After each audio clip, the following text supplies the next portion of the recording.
What if I told you there's a woman whose body has been lying behind glass for over 2 centuries, and it still looks like she could open her eyes at any moment?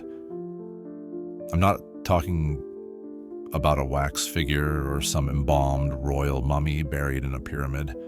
I'm talking about real human skin, soft to the touch, no signs of decay, and a scent so sweet, so unmistakably floral, that even skeptics have walked away shaken. Her name was Veronica Giuliani, and if you've never heard of her, then what you're about to hear might change the way you see the world. She was born on December 27, 1660, in a small town in central Italy called Mercatello sul Metauro. Her birth name was Ursula Giuliani. Her mother, Benedetta Mancini, was deeply religious and told little Ursula something before she died that would echo through her entire life. Offer yourself completely to God. Ursula was only 7 years old when her mother passed away. Most kids would crumble under that kind of loss, but not her.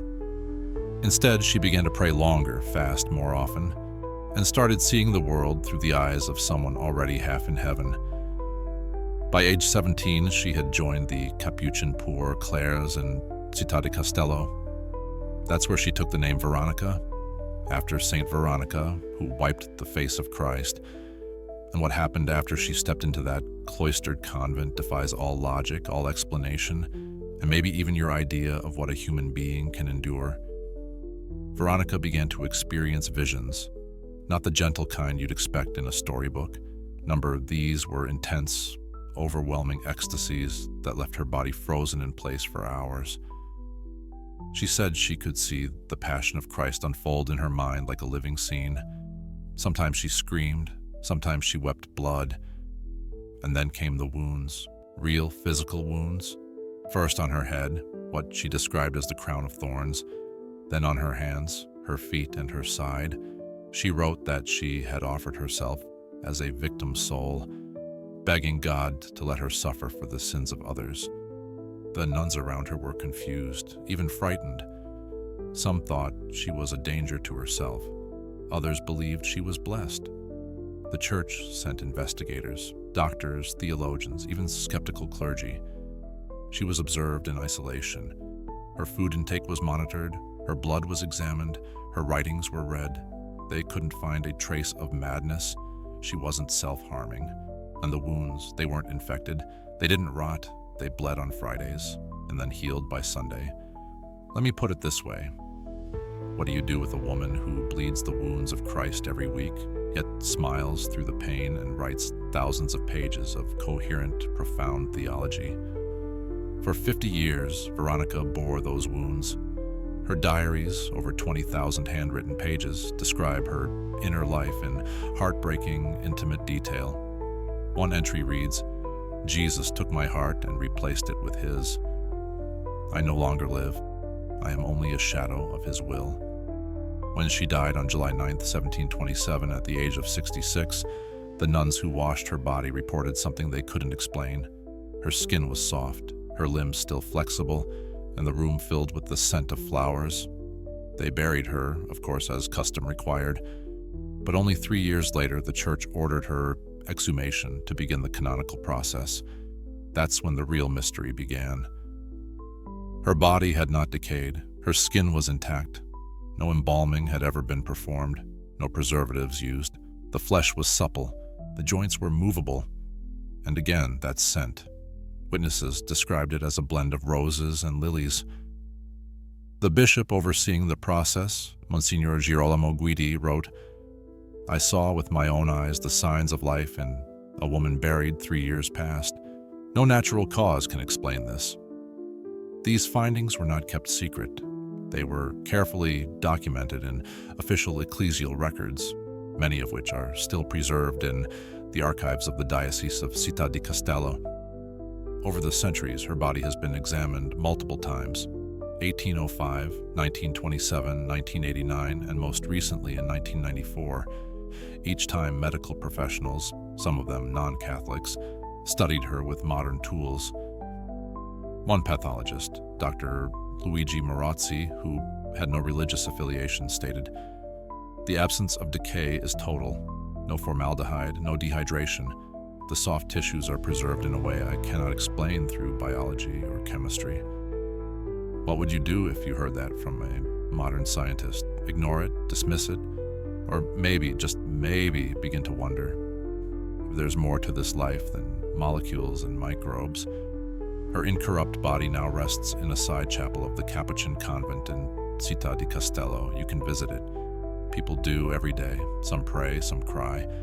Some just stand there in silence, staring at her hands, her face, her stillness.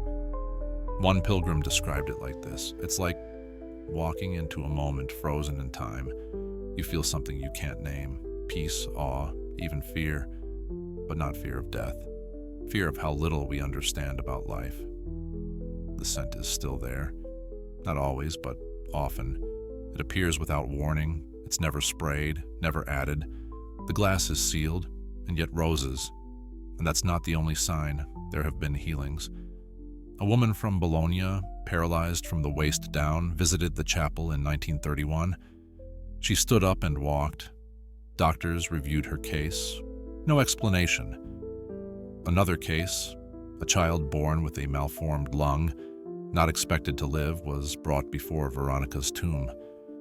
Within 48 hours, the lung had fully formed. Again, no explanation. You can choose to believe these or not. But the testimonies are documented, verified by local authorities, certified by the church, and still the world forgets. But here's why her story matters, even now. Because in a world where everything is measured, scanned, tested, and explained, there still exists something that defies all that. Veronica's body is a mirror. It reflects the limits of science and the possibility of the divine.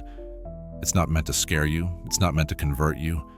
It's meant to make you stop and ask, what if? What if there's more than cells and decay? What if love can leave a mark so deep that even death cannot erase it? Veronica Giuliani loved with her whole body. Her suffering wasn't performative. It was interior, silent, sacrificial, and maybe, just maybe, that love was returned in a way the world still can't explain. In 1839, Pope Gregory XVI canonized her as a saint, affirming her heroic virtue, the depth of her mystical theology, and the authenticity of the extraordinary signs surrounding her life and death. Her writings have since been preserved in Vatican libraries, studied not just by theologians, but also psychologists and historians seeking to understand the paradox of sanctity and suffering. Even now, some researchers revisit her case, not to debunk, but to understand how a human soul can burn with such fire that even flesh refuses to fall into dust. So next time you hear someone say, science can explain everything, think of a woman who died 298 years ago, yet lies today as if sleeping, untouched by time. Think of the scent of flowers in a sealed room. Think of blood that flowed without infection. Think of wounds that matched another's.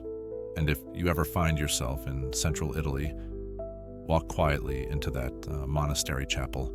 Look through the glass and listen, not with your ears, but with your heart. Because mystery doesn't shout, it whispers. And when it does, it's up to you to answer. If this story moved you, if something inside you stirred, don't let it end here. Like this video, share it. And leave a comment. What do you believe? Have you ever seen something that made you question everything you thought you knew? Because maybe the most important truths aren't the ones we prove. They're the ones that make us pause, tremble, and say, this can't be explained. And yet it is, right there, behind the glass.